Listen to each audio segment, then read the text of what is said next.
This week on the Chronicles, we will be discussing The Fog of Peace, The Human Face of Conflict Resolution by Gabriel Rifkind and Giandomenico Pico.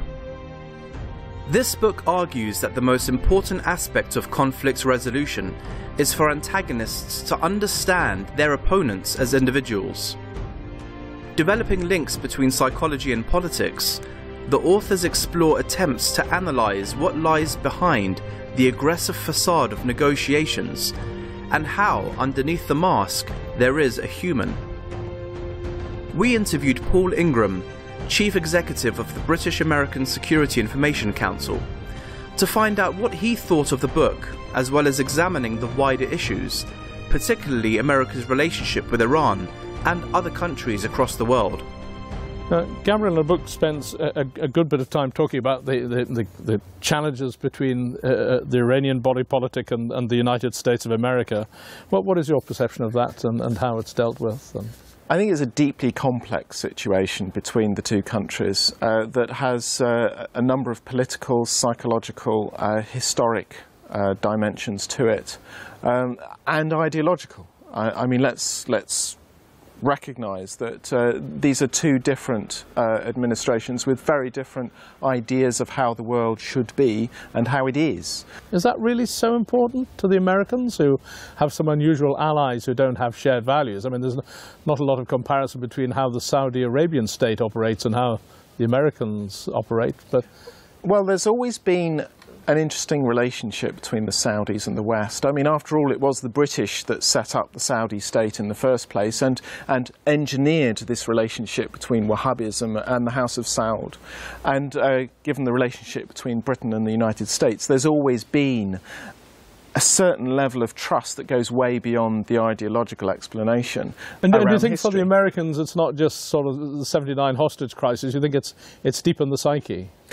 I think it goes beyond that. I think the 79 hostage crisis played a major role, but I think the relationship, the suspicion was actually the deeper thing, was around the loss of the Shah and a psychological blow that the Americans no longer had this safe, secure, managed relationship that they had between Saudi, Iran and Iraq. And the ejection of the Shah, I think, was more powerful than the hostage crisis. Nevertheless, all of them play this role in reinforcing narratives around how the Americans had certain rights and certain relationships that were then destroyed by the revolutions. But what intrigues me is this dehumanizing aspect to it all, because in a way you often see where states are in conflict, particularly driving conflict, the other group, the nation that they're against or within the nation, they're lesser people, they're subhumans as a species. Although I put the question to you in the sense of people feeling superior to those they intend to be in conflict with, it's not actually always the case, is it? Because some states thrive on a sort of victimhood status. I mean, Israel for decades tried to persuade their allies in America and in the West that they were the victims, surrounded by all these Arab nations out to obliterate them from the face of it. So although they were a militarily powerful nation,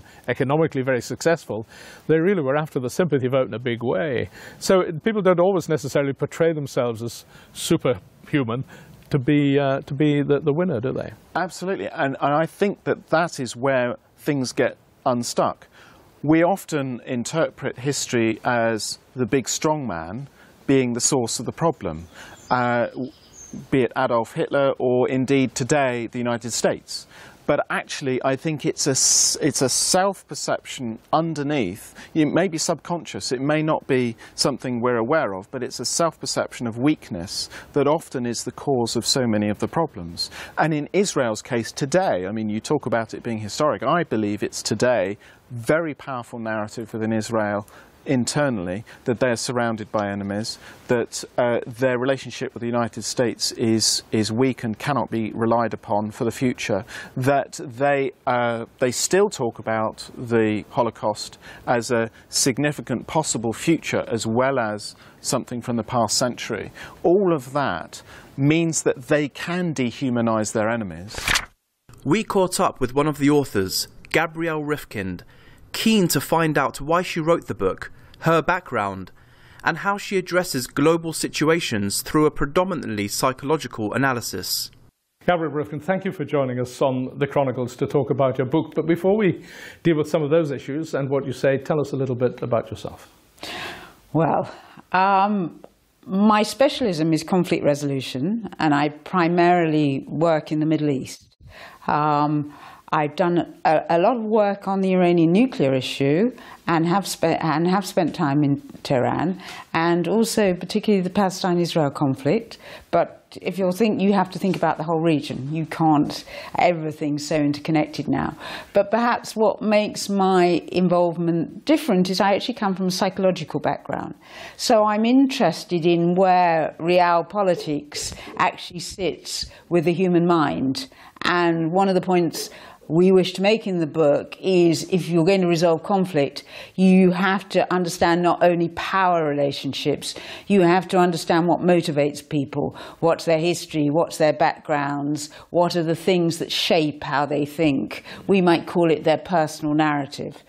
We would say it's essential to resolving conflict. I mean, these are big mountains that you deal with and seemingly never-ending problems. How do you stay so cheerful about it all? I mean, how come you don't get thoroughly depressed with the state of humanity and the world? Yeah, I mean, I think you do have to carry some hope, although what's happening in the Middle East at the moment is extremely alarming. You see the rise of groups like ISIS, you see the Syrian war that's been going on for 4 years, you see clashes between the Gazans and the Israelis. Of course, it makes you see the dark side of human nature. But I suppose what we say in the book is, whilst people are capable of being extremely destructive, and actually the conditions of war create the kind of breakdown where you see the worst aspects of human behaviour. And it's only in conditions where people are not feeling fearful, fearful for their survival, fearful for their lives, that you can elevate human behaviour and you can see a better side of it. The issue of conflict resolution is a hugely important one that spans across the world. In Ireland, it took decades to achieve the relative peace we see today. More recently, in Palestine today, a resolution to the massacre of the Palestinian people seems a long way off. Gary, I'm interested in this issue of dehumanizing because it happens in so many conflicts.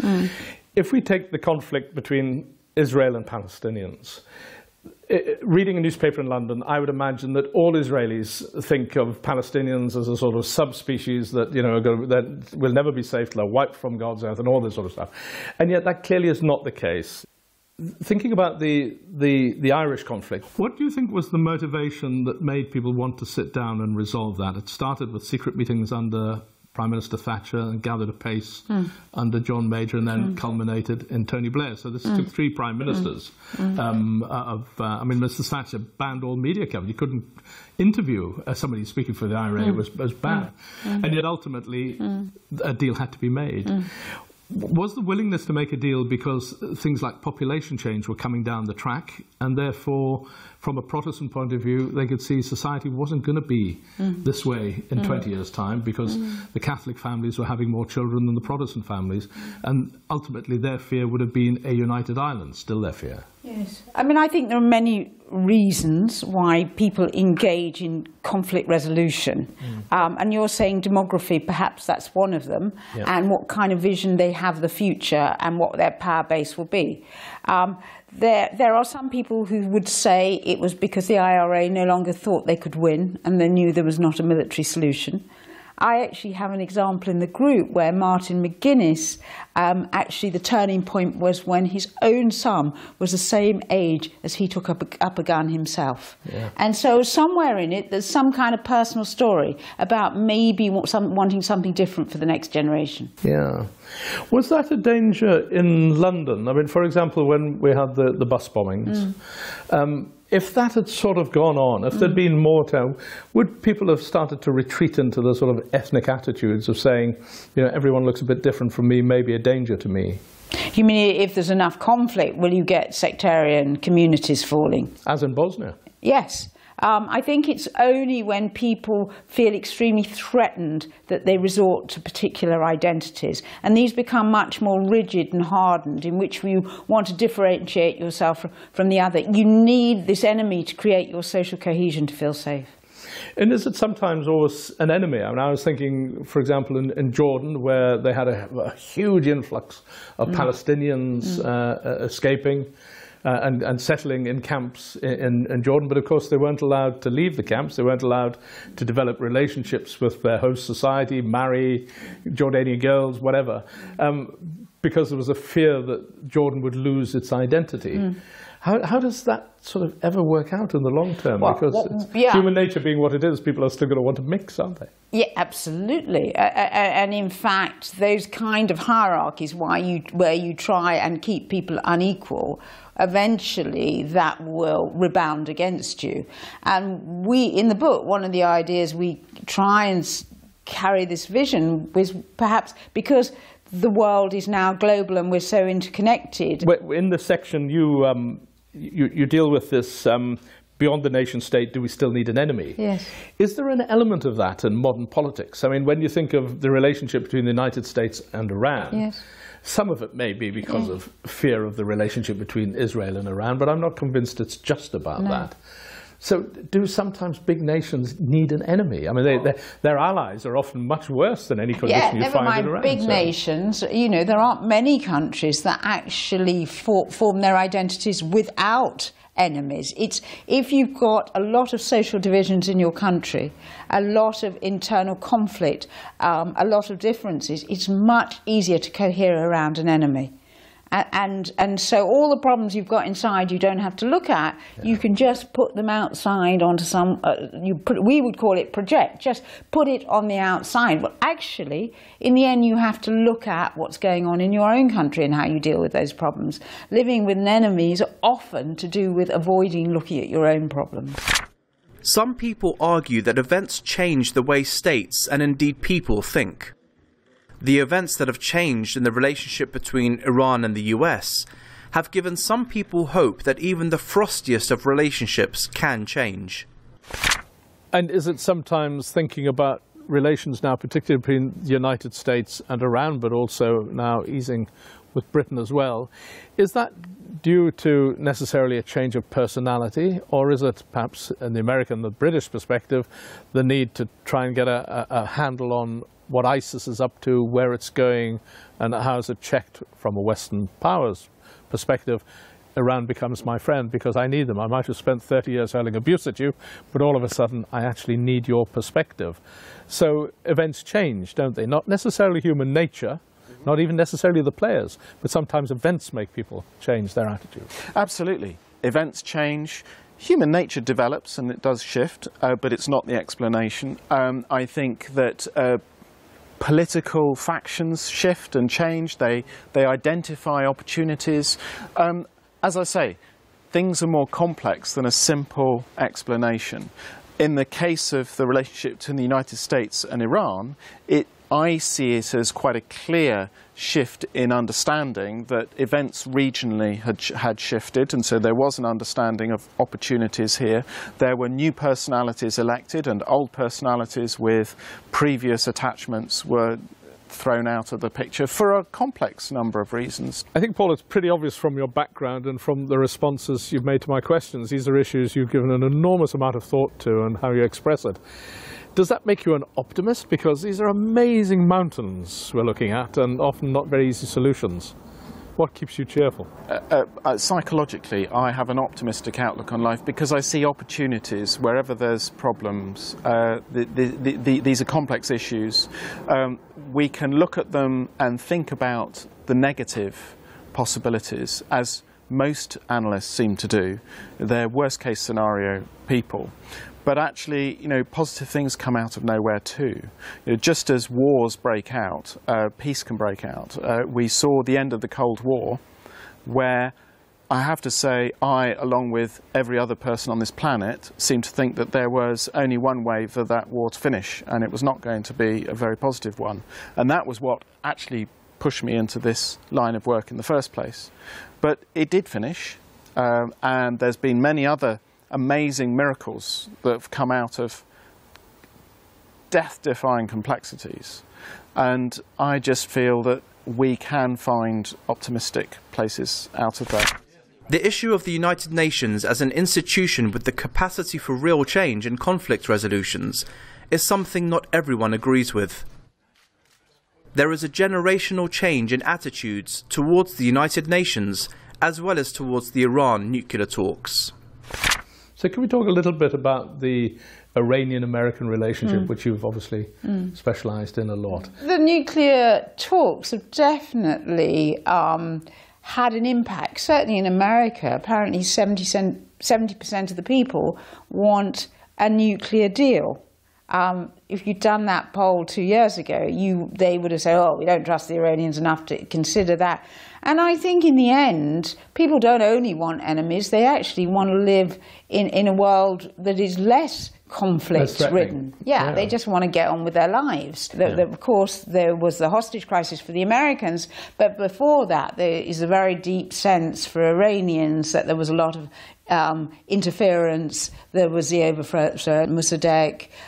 There's a whole kind of history. Then you can't underestimate the importance of what happened in the Iran-Iraq war and the sense that the international community sided with Iraq, and then chemical weapons were used, and Iran felt alone and unprotected. So that kind of history has probably deeply shaped the Iranian narrative. And of course that set the foundations for more mistrust. But what one would say is both, if you're trying to resolve conflict, you have to understand how people have shaped their experience and what's important to them. Gabrielle, I mean, this point you make about the generational thing, about how somebody's personal experience affects the judgments they're going to make. Do you then have to wait for that generation to sort of retire or die off before the new generation that is not so scarred by these experiences? Well, I mean, it's a very important point. Some people say it takes 3 generations to get over the trauma that's happened, because one generation will probably teach their children these values. Don't trust them. Yeah. Yes. And of course, it depends what happens in that period. I think one of the other very important things is how much people have contact, how much they travel, how much they go outside their own community. You can't underestimate the importance of human contact. And when there isn't that contact, the potential to demonize and turn the other person to the enemy is so much greater. Yeah. So the biggest third party in the world, I suppose, is the United Nations. Yeah. But it's not a properly functioning organization because of the now bizarre structure of the United Nations Security Council, the effect that the General Assembly has on nobody. And so how's an organization like that made to work? Because its constituent parts are often doing amazingly good work, and particularly with refugees and human rights and all those issues. Yes. But as an overall body of influence, it isn't. Yes.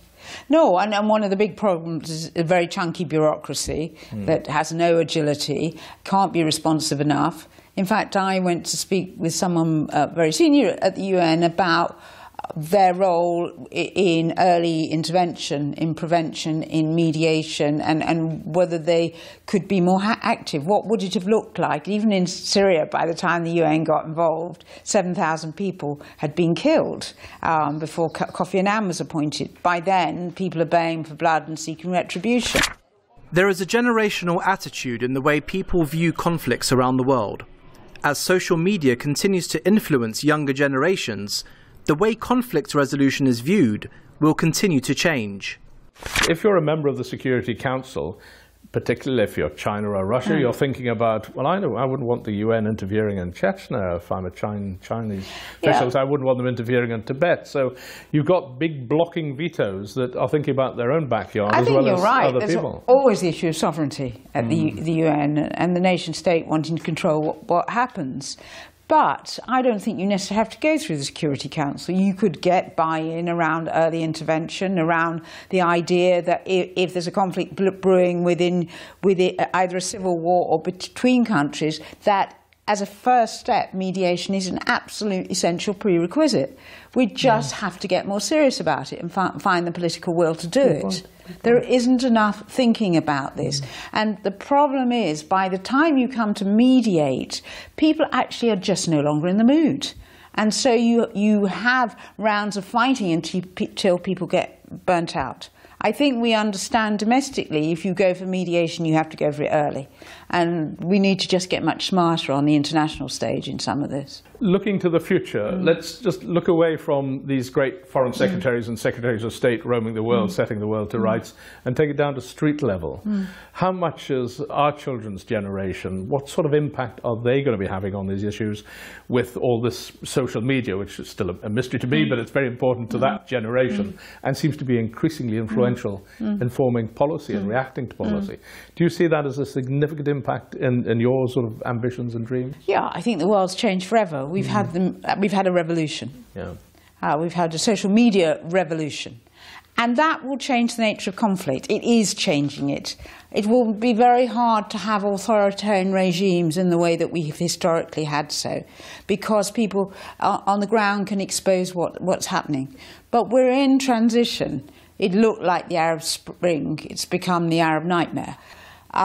That it takes maybe a generation for these groups to learn to organise and also take responsibility and take political power. No kind of revolution just takes place overnight. You look at what happened in Europe. You had a 30-year revolution. And we don't fully understand the impact of these changes. They are so fast. I think governments often feel out of control. Maybe the issue is that popular will can destroy things, but it's quite hard to build things with popular will. No, I think that's right. I think we have to learn how to be more effective around this. As yet, we don't know. It is so new, so that even in Ukraine, they knew how to overthrow a government, or in Egypt. In fact, what you saw, both countries where the governments had actually been democratically elected, you got, in Egypt, 15 million people amassing in the streets and overthrowing the government. Well, that is a challenge to democratic structures, and it's very questionable whether do we want to live in a world where people can amass and organise and just overthrow governments. But we, as yet, seem very inexperienced about dealing with it. Yeah. Gabrielle, I think it's a fascinating book covering a range of things that may never be solved in our lifetime, but I think the work that you do is absolutely intriguing. I'm sure our viewers would find your book absolutely fascinating. I just wish that more politicians would read your book, and that would give them perhaps a better insight into how to resolve these awful conflicts. But thank you for joining us on The Chronicles. It's been absolutely fascinating. Thank you.